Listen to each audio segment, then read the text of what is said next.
नमस्कार दोस्तों। 12,000 साल पुराना ज्वालामुखी विस्फोट मुख्य रूप से हाल ही में इथियोपिया के हाईली गुब्बी ज्वालामुखी के फटने से जुड़ा है, जो लगभग 12,000 साल बाद फिर से सक्रिय हुआ।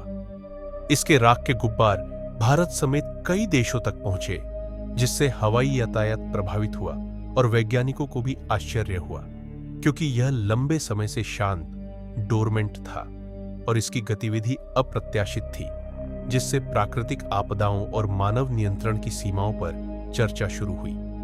2025 में इंडोनेशिया में माउंट लेवोटोबी लाकी लाकी में कई शक्तिशाली विस्फोट हुए, लेकिन इथियोपिया के हेली गुब्बी ज्वालामुखी के विपरीत यह लंबे समय तक निष्क्रिय ज्वालामुखी नहीं थे। गौरतलब है कि हाईली गुब्बी ज्वालामुखी रिफ्ट वैली क्षेत्र में स्थित है, जहां दो टेक्टोनिक प्लेटों के मिलने से भूगर्भीय हलचल हमेशा बनी रहती है। बता दें कि ज्वालामुखी का विस्फोट रविवार को भारतीय समय के अनुसार दोपहर लगभग 1:30 पर शुरू हुआ, जिसके बाद धुएं और राख का गुब्बार करीब 14 किलोमीटर ऊंचाई तक पहुंच गया है। टुलूज VAAC के अनुसार विस्फोट भले ही रुक गया हो, लेकिन राख का बड़ा गुब्बार अब भी उत्तर भारत की ओर बढ़ रहा है, जिस वजह से मौसम और विमानन एजेंसियां लगातार इसकी दिशा पर नजर रखे हुए हैं। जानकारी यह भी है कि यह ज्वालामुखी एर्ताइले पर्वत श्रृंखला में स्थित है और इसका पिछला विस्फोट करीब 10,000 से 12,000 वर्ष पहले हुआ था। राख के गुब्बार के कारण इंडिगो, अकासा एयर और KLM जैसी एयरलाइंस को अपनी कई उड़ानें रद्द करनी पड़ी है।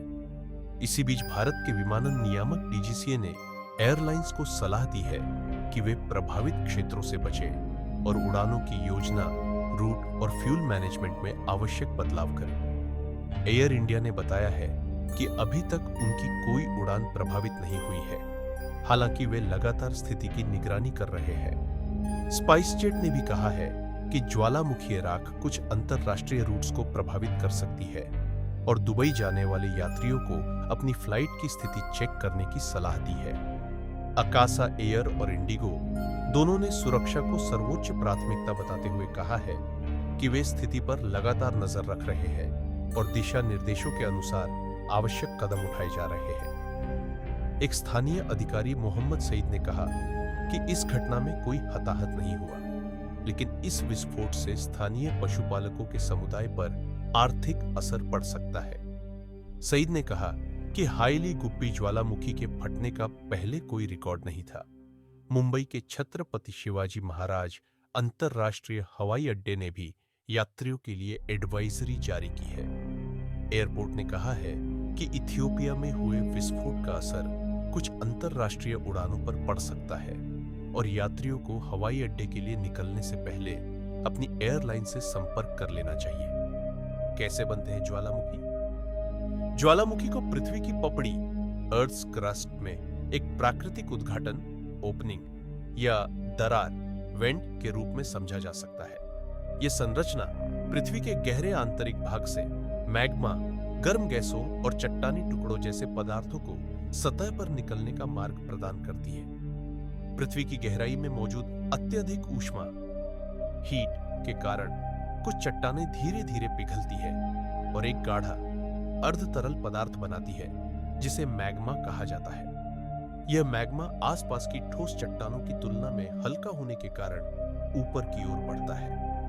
यह भूपर्पटी के नीचे मैग्मा कक्षों में जमा होता चला जाता है। जब इन मैग्मा कक्षों में दबाव बहुत अधिक बढ़ जाता है, तो यह एकत्रित मैग्मा पृथ्वी की सतह पर मौजूद कमजोर दरारों या छिद्रों के माध्यम से विस्फोट के रूप में बाहर निकलता है। सतह पर बाहर निकलने वाले इसी पिघले हुए विस्फोटित मैग्मा को लावा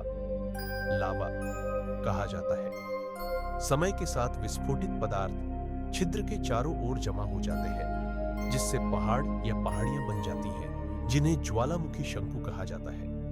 आपको हमारी ये सच्ची घटना की कहानी कैसी लगी, उसका जवाब कमेंट बॉक्स में जरूर दीजिएगा। साथ ही जेम स्टोरी चैनल के बेल आइकॉन और सब्सक्रिप्शन बटन दबाना न भूलिएगा। ज्वालामुखी का नाम हाईली गुब्बी स्थान इथियोपिया के उत्तर पूर्वी अफार क्षेत्र में इरिट्रिया की सीमा के पास कब फटा?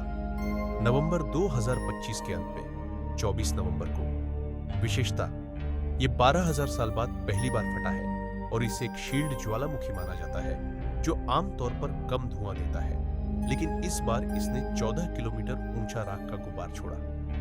राख का फैलाव, राख का घना बादल लाल सागर, यमन, ओमान से होता हुआ भारत और पाकिस्तान तक पहुंच गया। विमानन पर असर, भारत सहित कई देशों में अंतरराष्ट्रीय उड़ानों को रद्द या डाइवर्ट करना पड़ा क्योंकि ज्वालामुखी की राख विमान के इंजन के लिए खतरनाक होती है। वैज्ञानिकों के लिए चुनौती, वैज्ञानिकों को इस अचानक विस्फोट की उम्मीद नहीं थी, जिससे यह सवाल उठा कि इतने लंबे समय से शांत ज्वालामुखी कैसे जाग गया। कहानी का सार, यह कहानी प्रकृति की शक्ति और अप्रत्याशितता को दर्शाती है, जहां हजारों सालों से सोया हुआ एक ज्वालामुखी अचानक जाग उठता है, दुनिया भर में हलचल मचा देता है और हमें याद दिलाता है कि प्रकृति के आगे इंसान कितना छोटा है। यह घटना पर्यावरण और आपदा प्रबंधन पर नई बहस का विषय बन गई है, जिसमें बताया गया है कि प्राकृतिक आपदाओं को रोका नहीं जा सकता, लेकिन उनसे निपटने के लिए सामूहिक प्रयास जरूरी है। यह वीडियो इथियोपिया में ज्वालामुखी फटने के बाद की स्थिति को दर्शाता है। आपको हमारी ये सच्ची घटना की कहानी कैसी लगी, उसका जवाब कमेंट बॉक्स में जरूर दीजिएगा। साथ ही जेम्स स्टोरी चैनल के बेल आइकॉन और सब्सक्रिप्शन बटन दबाना न भूलिएगा। साथ ही लिखे भी कीजिएगा। धन्यवाद।